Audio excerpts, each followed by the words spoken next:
এই দেখো গাইস, আমার মেয়ে, ছোট মেয়ে যে খুব ব্যস্ত।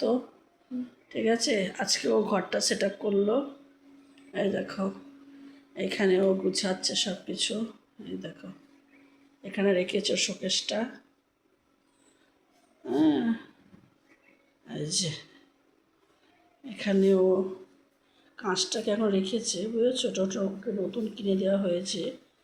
হ্যাঁ, স্ট্যান্ডের মধ্যে থাকে না কাঁচ বসানো, ড্রেসিং টেবিলটা। এই যে এখানে খাটটা সরিয়েছে, দেখো।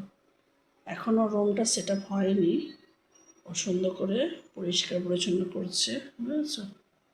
এই যে, আর ড্রেসিং টেবিলটা এখানে বসিয়েছে, দেখো,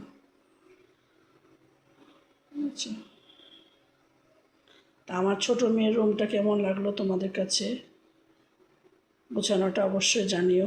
যদি ভালো লাগে অবশ্যই লাইক, কমেন্ট, শেয়ার করো। এই যে এখানে নিয়ে এসছি পুতুল বসানোর জন্য।